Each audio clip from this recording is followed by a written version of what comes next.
আসসালামু আলাইকুম। আমি শিশির রাইসুল। এবছর ময়মনসিংহ মেডিকেলে চান্স পেয়েছি। তো আমি আরবিসি একাডেমির একজন ছাত্র ছিলাম। অ্যাজ এ স্টুডেন্ট কোনো ভুলভ্রান্তি হলে ক্ষমাসুন্দর দৃষ্টিতে দেখবে। আজকে আমি কোষ বিভাজন চ্যাপ্টারটা নিয়ে আলোচনা করব।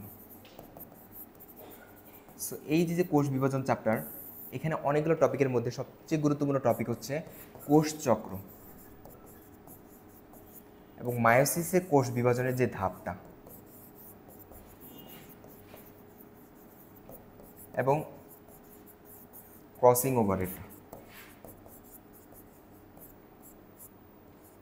মূলত এই যে তিনটা টপিক আছে, এই তিনটা টপিক থেকে মূলত এখানকার যতগুলো এমসিকিউ বলা চলে, সিকিউ বলা চলে, সব আসলে মূলত এই তিনটা টপিক থেকে আসলে বেশিরভাগ আসে। আচ্ছা, সো এই তিনটা টপিক আসলে আমি একটু সুন্দর করে একবারে বুঝাই দেবো। সো ফার্স্টে আমরা কোষচক্র নিয়ে আলোচনা করব। সো কোষচক্র জিনিসটা আসলে কি?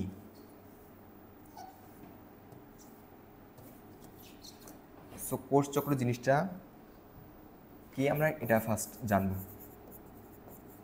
সো আমাদের এই যে মানুষের যে কতগুলো কোষ আছে, প্রায় 10⁻14 ট্রিলিয়ন এরকম কোষ আছে। সো এই যে প্রত্যেকটা কোষ আছে, এই কোষগুলো আমাদের যখন আমরা মানবদের সৃষ্টি হয়েছিলাম, আমাদের যখন জন্ম হয়েছিল, তখন আসলে আমাদের মূলত একটা কোষ ছিল। সেই একটা কোষ থেকে এতগুলো কোষ সৃষ্টি হলো। সেটা ঠিক কীভাবে সৃষ্টি হলো? সৃষ্টি হয়েছে মূলত এই যে কোষ বিভাজনের মাধ্যমে। একটা থেকে দুইটা, দুইটা থেকে দেন চারটা, দেন চারটা থেকে আটটা। মূলত এই যে কোষ বিভাজন হয়েছে, এখান থেকে মূলত আমরা এতগুলো কোষ সৃষ্টি হয়েছে। আচ্ছা, সো কোষ বিভাজনটা কিভাবে হয় এটা আমরা একটু জানবো। কোষচক্র জিনিসটা আসলে কি? আচ্ছা, আমাদের যখন কোষ বিভাজনটা হয়, এই যে বিভাজনের আগে কিছু প্রস্তুতি লাগে, সেই প্রস্তুতিকে বলা হয় ইন্টারফেস দশা। অর্থাৎ একটা কোষ যে বিভাজন হবে, তার আগে কিছু প্রস্তুতি নেওয়া লাগবে না? যে একটা কোষ বিভাজন হবে, তার যেই ডিএনএ রেপ্লিকেশন বলি বা যে কোনো কিছু বলি, স্পিন্ডতন্তু বলি, ওগুলি তৈরি করার জন্য যেই উপাদানগুলো, সেগুলো মূলত ইন্টারফেস দশায় সম্পন্ন হয়। তারপরে সে এটা বিভাজন দিকে যায়। আচ্ছা, সো ইন্টারফেসে যখন এই কাজগুলো সমাপ্তি হয়, মানে তখন সেই বিভাজন পর্যায়ে যায়।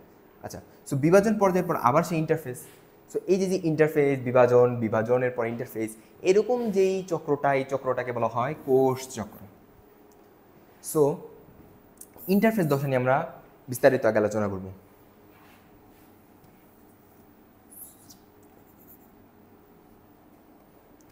ইন্টারফেস, আমরা যদি পুরো কোষ চক্রটাকে জাস্ট একটা চক্রের মাধ্যমে যদি দেখাই এবং ইন্টারফেসকে যদি আমরা একটু ভাগ করে দেখাই, ইন্টারফেস আসলে তিন ধরনের হয়, J1, S এবং J2। সো আমরা যদি পুরোটা ভাগ করে দেখাই যে কোনটার জন্য কতটুকু পার্সেন্ট বরাদ্দ আছে, কতটুকু পার্সেন্ট সময় বরাদ্দ আছে, তার একটা ক্ষুদ্র সময় বিভাজনের জন্য বরাদ্দ আছে, মাত্র 5 থেকে 10%। সেটা আর পুরো ইন্টারফেস হয় হচ্ছে 90 থেকে 95% সময়। তার মানে আমরা একটা জিনিস একটু খেয়াল করলে বুঝতে পারি, সেটা হচ্ছে ইন্টারফেস সবচেয়ে বেশি সময় ধরে হয় এবং বিভাজন সবচেয়ে কম সময় ধরে হয়। এই ইন্টারফেসকে কয়েকটা ধাপে ভাগ করা হয়। সেই ধাপগুলো কী কী? J1, S, J2। আচ্ছা, এই তিনটার আবার আলাদা একটা টাইম স্পেন্ড আছে। J1 হচ্ছে 30 থেকে 50%, সরি 30 থেকে 40%।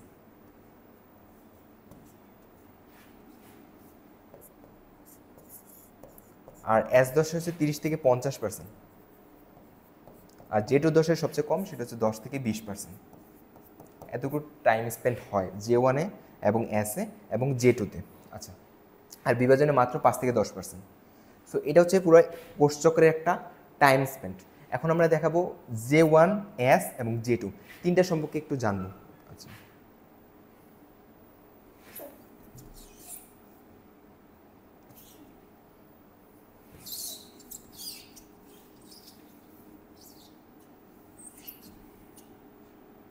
সো J1, S, আচ্ছা J2, এই তিনটা। সো তিনটা দশায় কী কী হয়? S দশায় যেটা হয়, S দশায় হচ্ছে ডিএনএ রেপ্লিকেশন হয়। আমরা কোষ ও তার গঠনে, একবারে কোষ ও তার গঠনে যে রেপ্লিকেশন চ্যাপ্টার আছে, সেখানে রেপ্লিকেশন মানে জানছিলাম কি? একটা ডিএনএ থেকে আরেকটা ডিএনএ যে তৈরি করার যে প্রক্রিয়া, সেটা হচ্ছে ডিএনএ রেপ্লিকেশন। সেই ডিএনএ যে রেপ্লিকেশন, এটা মূলত S দশায় হয়। আচ্ছা, এখন একটা ডিএনএ রেপ্লিকেশন হয়, ঠিক আছে। ডিএনএ রেপ্লিকেশনের জন্য আমরা অনেক এনজাইম পড়ছিলাম, যে ওই যে হেলিকেস এনজাইম, তারপরে সিঙ্গেল স্ট্যান্ডিং বাইন্ডিং প্রোটিন, কতগুলো এনজাইম পড়ছে। সেই এনজাইমগুলো আসলে উপাদানগুলো আছে, সেই উপাদানগুলো মূলত তৈরি হয় J1 দশায়। অর্থাৎ এই J1 দশার কাজটা হচ্ছে ডিএনএ যে একটা রেপ্লিকেশন, সেই ডিএনএ রেপ্লিকেশনের উপাদান তৈরি করে দেওয়া।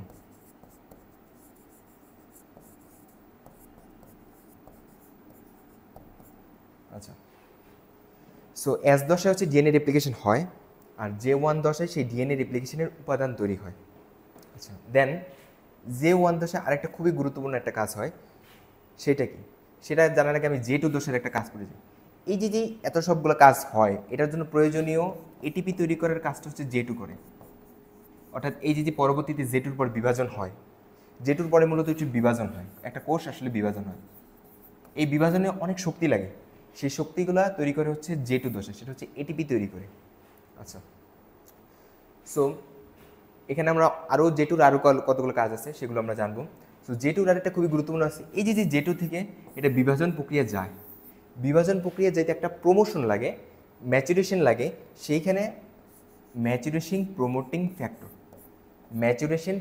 ফ্যাক্টর খুবই গুরুত্বপূর্ণ ভূমিকা পালন করে। অর্থাৎ এই ম্যাচুরেশন প্রমোটিং ফ্যাক্টরের ফলেই আসলে J2 দশা থেকে সেটা বিভাজন দশায় যায়।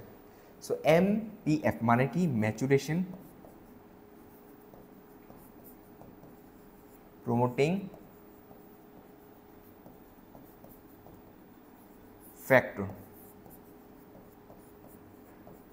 আচ্ছা, এই ম্যাচুরেশন প্রমোটিং ফ্যাক্টরের ফলে সেটা J2 থেকে বিভাজন পর্যায়ে যায়, সেটা শেষ। আর এখানে J2 দশায় আরেকটা খুবই গুরুত্বপূর্ণ কাজ হয়, সেটা হচ্ছে একটা সেন্ট্রোসোম থেকে দুইটা সেন্ট্রোসোম তৈরি করা।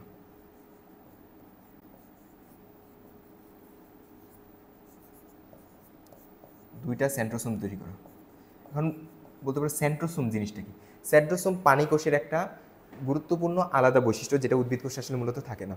আচ্ছা, সেন্ট্রোসোমের মানে সেন্ট্রোসোম যে জিনিসটা আছে, এটা একটা কোষের মধ্যে থাকে এবং এটার ভিতরে হচ্ছে সেন্ট্রিওল থাকে। অর্থাৎ এই যে এই বস্তুগুলো যেটা আমি আইডেন্টিফাই করতেছি, সেটা হচ্ছে সেন্ট্রিওল।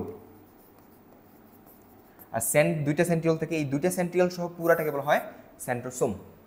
আর এই মাঝখানে যে তরল পদার্থগুলো আছে সেটাকে বলা হয় সেন্ট্রোস্ফিয়ার। আচ্ছা, আমরা সেন্ট্রিওল সম্পর্কে জানলাম। সো এই যে একটা সেন্ট্রোসোম থেকে দুইটা সেন্ট্রোসোমে পরিণত হয়, এই কাজটা হয় J2 দশায়। আর J1 দশায় আরেকটা কাজ হয়, সেটা হচ্ছে সিডিকে। এখন বলতে পারো সিডিকে জিনিসটা আসলে কি? সিডিকে হচ্ছে cyclin dependent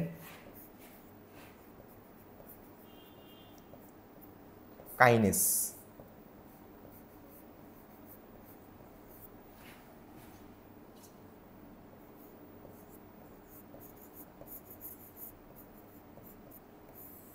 cyclin dependent kinase এটা কি? এটা একটা প্রোটিন, এটা তৈরি হয়, সিডিকেট তৈরি হয়। সিডিকের কাজটা কি? ফসফোরাইলেশন প্রক্রিয়া নিয়ন্ত্রণ করা।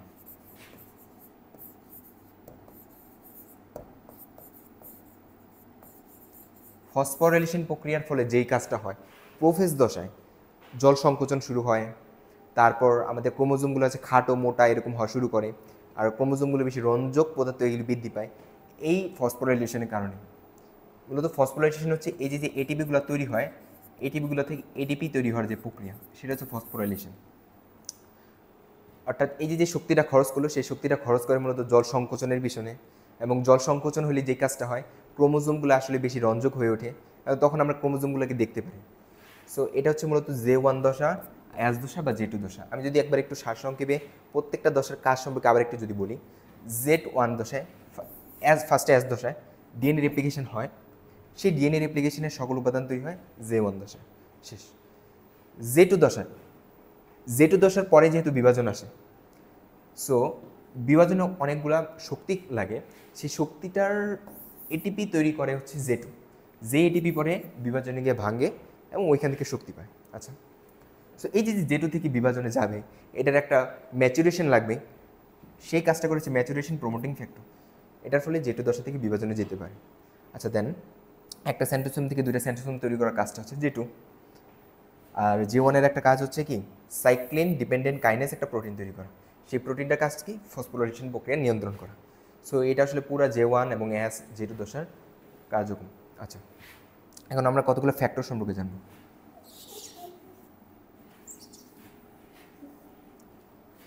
এই যে কোষ চক্রটা ঘটে, কোষ চক্রটা ঘটার পিছনে অভ্যন্তরীণ কিছু উদ্দীপনা কাজ করে, আর কতগুলো বাহ্যিক উদ্দীপনা কাজ করে। আচ্ছা, অভ্যন্তরীণ উদ্দীপনা একটা হচ্ছে সিডিকে, কিছুক্ষণ আমরা যেটা আগে জানছিলাম সাইক্লিন ডিপেন্ডেন্ট কেস, এটা এক ধরনের প্রোটিন। এই প্রোটিনটা হচ্ছে অভ্যন্তরীণ একটা উদ্দীপনা দেয়। ওই যে আমি বলছিলাম যে অভ্যন্তরীণ উদ্দীপনার ফলে কী হয়, জল সংকোচন শুরু হয়, আর তার ফলে যে রঞ্জক পদার্থ বৃদ্ধি পায়, ক্রোমোজোমগুলা দৃষ্টিগোচর হয়, এই কাজগুলো করে থাকে সিডিকে, অভ্যন্তরীণ উদ্দীপনা। এই জন্য আমরা একে বলতেছি। কারণ অভ্যন্তরীণ কেন? কারণ এই যে সিডিকে আসলে এটা কোষের ভেতরেই থাকে। আর বাহ্যিক কেন বলতেছি, বাহ্যিক কতগুলো উদ্দীপনা আছে, সেটা হচ্ছে হরমোন, যেটা কোষের বাইরে থাকে। বাহ্যিক মানেই তো কোষের বাইরে থাকবে, হরমোন, আর একটা হচ্ছে গ্রোথ ফ্যাক্টর, দুইটা। এগুলো হচ্ছে বাহ্যিক উদ্দীপনা। এখন বলতে পারো গ্রোথ ফ্যাক্টর কোনগুলা। আচ্ছা, সো গ্রোথ ফ্যাক্টর নিয়ে আমরা একটু আলোচনা করি। হরমোন তো আমরা সবাই বুঝি। সো গ্রোথ ফ্যাক্টরটা হচ্ছে আমরা যখন কোনো স্থান কেটে যাই, কেটে গেলে কি হয়, মানে কোনো ধর হাতে কেটে গেল, সো ওইখান থেকে রক্ত বের হয় এবং আমরা জানি ওইখানে অণুচক্রিকাগুলো সক্রিয় হয়, সেই অণুচক্রিকাগুলো একটা গ্রোথ ফ্যাক্টর হতে পারে। আবার আমাদের যখন আরবিসি, লোহিত রক্তকণিকা, এরিথ্রোসাইট বা যেটাকে বলে, সেইটা যখন আমাদের কম হয়ে যায়, অর্থাৎ কম যে কোনো কারণে হতে পারে, পাহাড় থেকে পড়ে বা মানসিক কোনো দুর্ঘটনায়, যে কোনো কারণেই করতে পারে। সো এই যে আরবিসি অথবা লোহিত রক্তকণিকা এটা যদি কমে যায়, তখন আমাদের যে কিডনি বা বৃক্ক একটা প্রোটিন তৈরি করে, এরিথ্রোসাইট প্রোটিন, যেই প্রোটিনটা তৈরি করে, সেই প্রোটিনটা ফলে আসলে মূলত বেশি বেশি আরবিসি উৎপন্ন হয়। আচ্ছা, এই যে প্রোটিনটা তৈরি করলো, এটাও এক ধরনের গ্রোথ ফ্যাক্টর বলা চলে। দেন শ্বেত রক্তকণিকা, ডাব্লিউবিসি,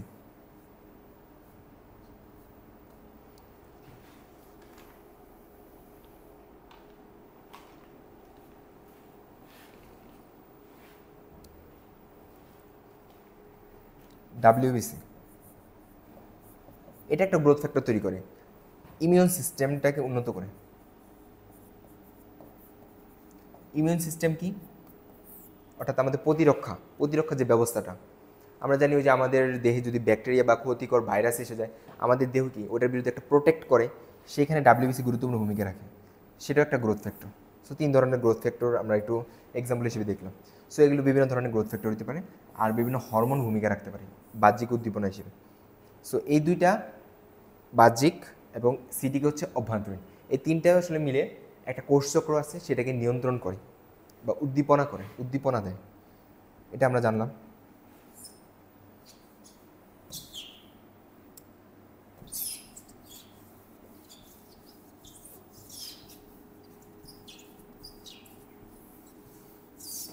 দেন আমরা নেক্সট টপিক আলোচনা করব। নেক্সট টপিক হচ্ছে সাইক্লিন।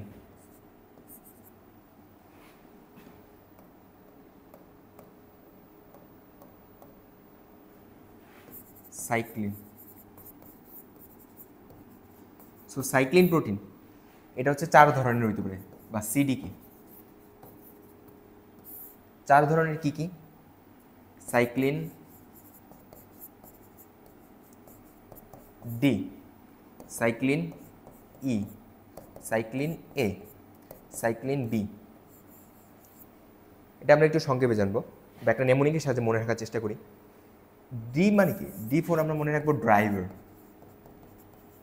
ড্রাইভারের কাজটা কি? এখান থেকে ওখানে বা এই স্থান থেকে ওই স্থানে পৌঁছে দেওয়ার কাজটা হচ্ছে ড্রাইভারের।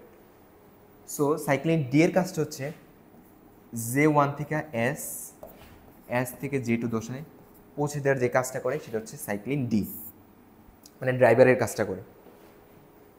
দেন E4 আমরা মনে রাখতে পারি রেডিতে, এই যে মাঝখানে ই আছে, এখান থেকে মনে রাখতে পারি E4 রেডি মানে কি? প্রস্তুত করা। এখন বলতে পারো কাকে প্রস্তুত করে? আমরা জানি ওই যে কিছুক্ষণ আগে আমরা একটু পড়ছিলাম J1 J2 S দশার সম্পর্কে অনেকগুলো পয়েন্ট জানছিলাম। তো আমরা জানি S দশায় ডিএনএ রেপ্লিকেশন হয়, সেই এস দশায় যে রেপ্লিকেশন হয় সেটাকে প্রস্তুত করে হচ্ছে সাইক্লিন ই। লাস্ট আরও দুইটা আছে, সাইক্লিন এ। এ দিয়ে মনে রাখতে পারি অ্যাক্টিভ। অ্যাক্টিভ মানে কি? সক্রিয়। কাকে সক্রিয় করে সেটা? ওই এস দশায় ডিএনএ রেপ্লিকেশনকে সক্রিয় করে।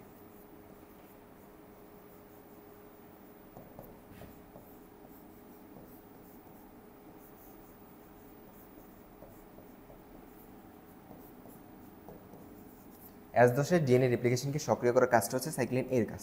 আচ্ছা, last cyclin B. B four মনে রাখতে পারি বুয়া। আমাদের বুয়া কী কাজ করে? আমাদের ঘর বাড়ির সমস্ত কাজ করে দেয়। সো এখান থেকে আমরা যে কাজটা মনে রাখতে পারি, এই সাইক্লিন বিটা হচ্ছে সব কাজ করে দেয়, স্পিন্ডল তন্তু সহ সব কাজ করে দেয়। স্পিন্ডল তন্তু তৈরি হয়।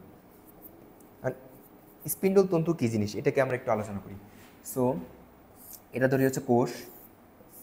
কোষের এক মেরু থেকে আরেকটা মেরু পর্যন্ত কতগুলা ফাইবার জাতীয় বস্তু তৈরি হয়, সেটার নাম হচ্ছে স্পিন্ডল তন্তু, স্পিন্ডল যন্ত্র বা স্পিন্ডল তন্ত্র। এটা হচ্ছে স্পিন্ডল যন্ত্র, যেটা কাজটা কি? ক্রোমোজোমগুলোকে আঁকড়ে ধরে রাখা। এই যে ক্রোমোজোমগুলোকে আঁকড়ে ধরে রাখার কাজটা হচ্ছে স্পিন্ডল যন্ত্র বা এই স্পিন্ডল তন্তু। এটা সহ সকল কিছু তৈরি করার কাজটা হচ্ছে সাইক্লিন বি। সো এই চারটা নেমোনিক দিয়ে আমরা মনে রাখতে পারি খুবই ইজিলি যে কোন সাইক্লিনের কাজটা কি। আচ্ছা, সো আমরা কোষচক্র সম্পর্কে ডিটেলস আলোচনা করলাম। এখন আমরা যেটা শিখব, সেকেন্ড টপিক মায়োসিস কোষ বিভাজন। ওটার যে ধাপগুলো আছে সেটা আমরা শিখব, এবং মায়োসিস কোষ বিভাজনের মধ্যে আমরা ক্রসিং ওভার এই জিনিসটা শিখে ফেলার চেষ্টা করব। আচ্ছা, মায়োসিস কোষ বিভাজন।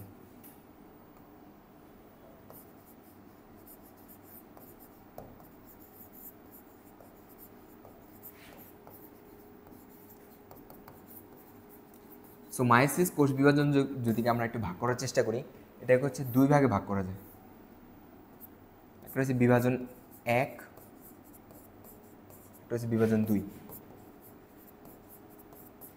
প্রথম বিভাজনে কি হয়? প্রথম বিভাজনটাকে বলা হয় হ্রাসমূলক বিভাজন। দ্বিতীয় বিভাজনটাকে বলা হয় ইকুইভোকেশন অথবা সমীকরণিক বিভাজন। আচ্ছা, এই যে বিভাজন দুইটা, এটা আমরা মাইটোসিস কোষ বিভাজনের অনুরূপ, এবং এই যে বিভাজন একটা, এটা মায়োসিসের একটা আলাদা বৈশিষ্ট্য। সো যেখানে আসলে ক্রোমোজোমগুলো অর্ধেক হয়ে যায়। সো এই যে বিভাজন 1, এটাকে আবার 4 ভাগে ভাগ করা যায়। Prophase, metaphase. এখানে প্রো মেটাফেজ বলতে কোনো শব্দ নাই, যেটা মাইটোসিস কোষ বিভাজনে ছিল। আচ্ছা, প্রোফেজ, মেটাফেজ, অ্যানাফেজ, টেলাফেজ। আচ্ছা, প্রোফেজ, মেটাফেজ, অ্যানাফেজ, টেলাফেজ। আমরা মূলত এই বিভাজন একটা নিয়ে আলোচনা করব, কারণ বিভাজন 2টি যেটা আছে সেটা তো মাইটোসিস কোষ বিভাজনের মতো। এর জন্য বিভাজন 2টা আলোচনা করব না, আমরা শুধু বিভাজন একটাই আলোচনা করবো, এবং বিভাজন একটাই আসলে মূলত সিকিউতে আসে বা এমসিকিউতেও আসে। আচ্ছা, সো বিভাজন 1-এর মধ্যে আমরা প্রোফেজ যে জিনিসটা আছে সেখানে 5টা ভাগে বিভক্ত করা যায়, কারণ মায়োসিস কোষ বিভাজনের বিভাজন 1-এর প্রোফেজটা এত বড়, এটাকে 5টা ধাপে বিভক্ত করা হয়। আচ্ছা,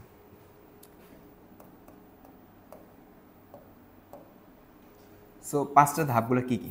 প্রোফেজ, আমরা একটু প্রোফেজ নিয়ে বিস্তারিত আলোচনা করব।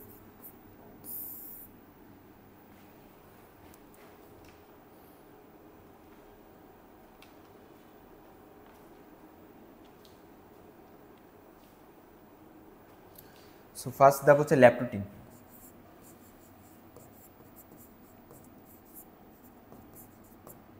হ্যাঁ, ল্যাপ্টোটিন। সো আমরা প্রত্যেকটা চিত্র দেখি এবং ধাপগুলা লিখে দেবো। ল্যাপ্টোটিনের যেই কাজটা হয়, জল সংকোচন, ফার্স্টে জল সংকোচন শুরু হয়। এখন জল সংকোচন কিভাবে হয়? ফসফোরাইলেশন প্রক্রিয়ার মাধ্যমে। আমরা ওই যে কিছুক্ষণ আগে বলছিলাম ফসফোরাইলেশন কাজটা কি, এটার ফলে কি হয়? ফার্স্ট কাজ জল সংকোচন শুরু হয়, মানে এটার ভিতরে যে জলগুলো বা পানিগুলো আছে সেগুলো হচ্ছে বাইরে বেরোতে থাকে। কোষের বাইরে বেরোতে থাকে। ফলে জল সংকোচন যখন শুরু হয়, ক্রোমোজোম যে আছে ক্রোমোজোমগুলা এটা দৃষ্টিগোচর হওয়া শুরু করে।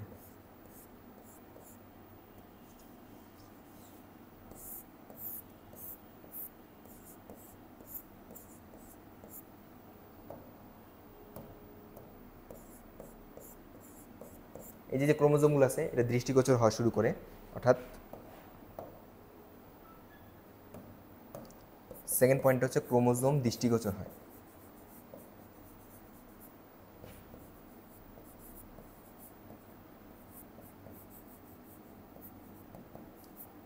আচ্ছা, সো ল্যাপ্টোডিন দশায় কী হয়?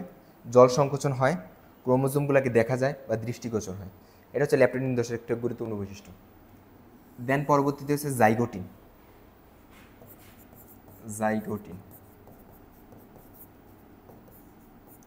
সো জাইগোটিন দশার কাজটা কি? জাইগোটিন দশার কাজটা হচ্ছে এই যে দুইটা করে ক্রোমোজোম, একটা হোমোলোগাস ক্রোমোজোম তৈরি করা।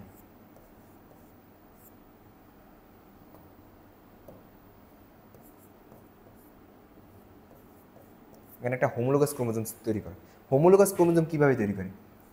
একটা ক্রোমোজোম হচ্ছে পিতা থেকে আসে, একটা ক্রোমোজোম হচ্ছে মাতা থেকে আসে। এই যে দুইটা ক্রোমোজোম একসাথে থাকা এটাকে বলা হয় জাইগোটিন। জাইগোট মানে কি? একটা জাইগোট গঠন করা। সো জাইগোট গঠন করা মানেটা কি? দুইটা মিলে একটা তৈরি হওয়া, এটা হচ্ছে জাইগোট। ওই যে জাইগোট আমরা সম্পর্কে জানছিলাম। সো এই যে দুইটা তৈরি হইল হোমোলোগাস ক্রোমোজোম, এই তৈরি হওয়ার নামটাকে বলা হয় বাইভ্যালেন্ট। এবং সৃষ্টির যে প্রক্রিয়াটা বলা হয় সিনেপসিস। অর্থাৎ দুইটা জিনিসটা আসলে কি? এই যে হোমোলোগাস ক্রোমোজোম দুইটাকে, জোড়াটাকে বলতেছি আমরা বাইভ্যালেন্ট। বাই মানে দুই, এই জন্য এই জোড়াটাকে বলতেছি আমরা বাইভ্যালেন্ট। এই জোড়াটা যেভাবে সৃষ্টি হইলো, এভাবে যেভাবে ক্রিয়েট হইলো, সেইটাকে বলতেছে সিনেপসিস। সিনেপসিস হচ্ছে জোড়া সৃষ্টি হওয়ার, জোড়া সৃষ্টিটাকে বলতেছি আমরা সিনেপসিস, বা সৃষ্টি যে প্রক্রিয়া প্রসেস সেটাকে আমরা বলতেছি সিনেপসিস, এবং জোড়াটাকে বলতেছি আমরা ভায়োলেন্ট। আচ্ছা, এটা হচ্ছে জাইগোটিনে ঘটে। দেন খুবই গুরুত্বপূর্ণ একটা দশা, সেটা হচ্ছে প্যাকাইটিন।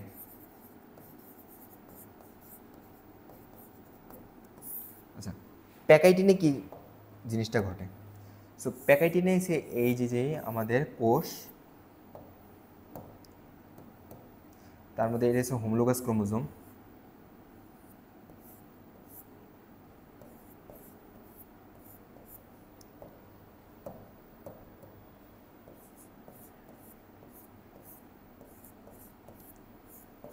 হোমোলোগাস ক্রোমোজোম, এই হোমোলোগাস ক্রোমোজোমের মধ্যে এই যে দুইটা ক্রোমোটিড আছে। এখন ক্রোমোটিড জিনিসটা আসলে কি? সো ক্রোমোটিড জিনিসটা আসলে একটা ক্রোমোজোম যখন এই যে সেন্ট্রোমিয়ার থাকে, একটা ক্রোমোজোম এই যে দুই ভাগে বিভক্ত হওয়াকে বলা হয় ক্রোমোটিড। এটা একটা ক্রোমোটিড এবং এটা একটা ক্রোমোটিড। অর্থাৎ প্যাকাইটিন দশায় একটা ক্রোমোজোম দুইটা ক্রোমোটিডে বিভক্ত হয়ে যায়। সো একটু খেয়াল করলে বোঝা যায়, এই সাইডটা আছে একটা হোমোলোগাস ক্রোমোজোমের মধ্যে, এটাকে বলা হয় হোমোলোগাস ক্রোমোজোম। কেন বলা হয়? কারণটা আমরা যে একটু আগে বলছি, একটা পিতা থেকে আসে, একটা মাতা থেকে আসে। সো এই হোমোলোগাস ক্রোমোজোমের মধ্যে আমরা কি কি জিনিস খেয়াল করতে পারি? দুইটা সেন্ট্রোমিয়ার আছে, দুইটা সেন্ট্রোমিয়ার, আর একটা, দুইটা, তিনটা, চারটা ক্রোমোটিড আছে। সো এই যে দুইটা সেন্ট্রোমিয়ার এবং চারটা ক্রোমোটিড, এটাকে বলা হয় টেট্রাট। আচ্ছা, এটাকে বলা হয় টেট্রাট। সো প্যাকাইটিন দশায় এই টেট্রাটটা তৈরি হয়। এটা প্যাকাইটিন দশার একটা খুবই গুরুত্বপূর্ণ বৈশিষ্ট্য। দেন তার চেয়েও খুবই গুরুত্বপূর্ণ বৈশিষ্ট্য হচ্ছে ক্রসিং ওভার তৈরি করা। ক্রসিং ওভার তৈরি হয় কীভাবে একটু জানি। এই যে একটা ক্রোমোটিড এবং এই একটা ক্রোমোটিড, দুইটা ক্রোমোটিডকে বলা হয় সিস্টার ক্রোমোটিড, কারণ দুইটা সেম। আর এই একটা ক্রোমোটিড, গোলাপি কালার যেটা, পিঙ্ক কালার, আর গ্রিন কালারের যেটা, এই দুইটা ক্রোমোটিডটা পরস্পরের নন সিস্টার ক্রোমোটিড, কারণ দুইটা সেম জাতের না বা দুইটা সেম না, নন সিস্টার ক্রোমোটিড। সো ক্রসিং ওভারের বৈশিষ্ট্য হচ্ছে এই দুইটা নন সিস্টার ক্রোমোটিডের অংশ বিনিময় করা। অংশ বিনিময় কীভাবে করে? অংশ বিনিময়টা হয় হচ্ছে এইখানে পিঙ্ক কালারটা চলে যায়, গ্রিন কালারের মাঝে পিঙ্ক কালারটা চলে যায়, আর গ্রিন কালারটা ঠিক এই যে এইদিকে চলে যায়। এই যে অংশ বিনিময় হয়ে গেছে, গ্রিনের মাঝখানে এখানে পিঙ্ক, পিঙ্কের মাঝখানে গ্রিন, এই যে অংশ বিনিময় হয়ে যাওয়া, এটাকে বলা হয় crossing over. Crossing over.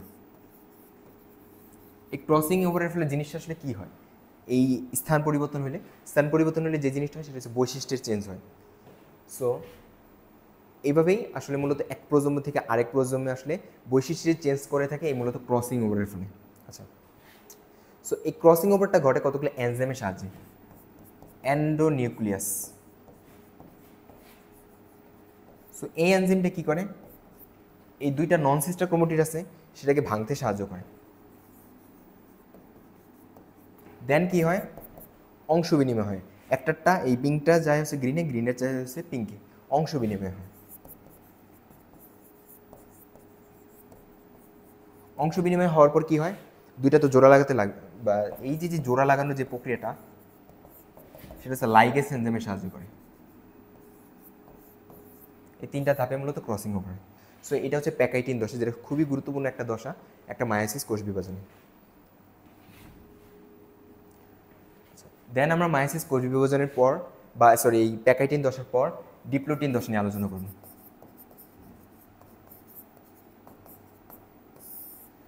Diplotene দশায় কি ঘটে,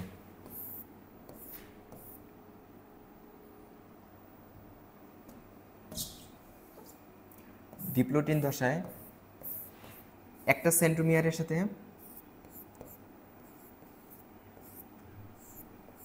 আরেকটা সেন্ট্রোমিয়ারের বিকর্ষণ শুরু হয়, বিকর্ষণ। ফলে এই যে যে ক্রসিং ওভার যেদিকে হয়েছে এটা একটু দূরে সরে দিতে চেষ্টা করে, এই দূরে সরার নাম হচ্ছে প্রান্তীয়করণ। প্রান্তীয়করণ। আর এই যে ক্রসিং ওভার হয় সেই ক্রসিং ওভারের স্থানটাকে বলা হয় কায়াজমা। সেই কায়াজমাতে 90 ডিগ্রি অ্যাঙ্গেল সৃষ্টি হয়। যদি দুইটা কায়াজমা তৈরি হয় 90 ডিগ্রি অ্যাঙ্গেল, এবং একটা কায়াজমা হলে 180 ডিগ্রি অ্যাঙ্গেল সৃষ্টি হয়। সো এটা হচ্ছে ডিপ্লোটিন দশায় ঘটে। দেন ডায়াকাইনেসিস।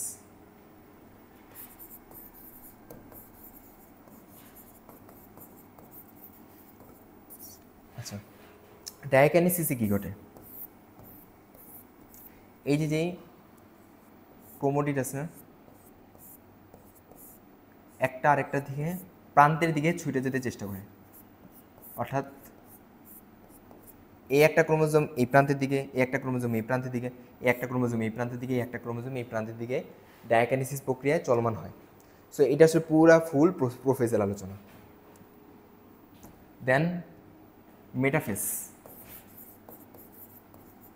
মেটাফেজ দশায় কি হয়, একটা এদিকে একটা স্পিন্ডল যন্ত্র সৃষ্টি হয়,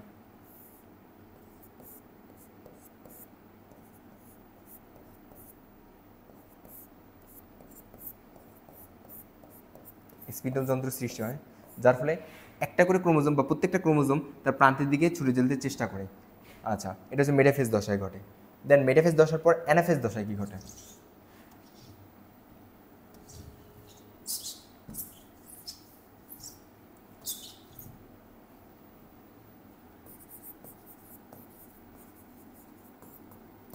অ্যানাফেজ দশায় ক্রোমোজোমগুলোকে দেখতে English V L Z I আকৃতির মতন হয়, অর্থাৎ ক্রোমোজোমগুলো দেখতে এই যে ভি আকৃতির মতন, এল আকৃতির মতন, বা জেড আকৃতির মতন, আই আকৃতির মতন তৈরি হয়।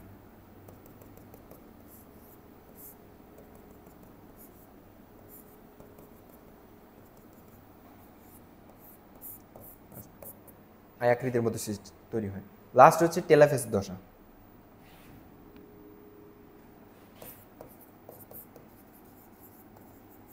সো টেলাফেজ দশায় কি হয়, প্রত্যেকটা পাশে একটা করে নিউক্লিয়াস তৈরি হয়, নিউক্লিয়াস এনভেলপের আবির্ভাব ঘটে, আর এখানে ক্রোমোজোমগুলো তার প্রান্তে ছড়ে যায় নিউক্লিয়াস, আর নিউক্লিয়াস এই যে এনভেলপগুলো আছে এটাকে বলে নিউক্লিওলাস,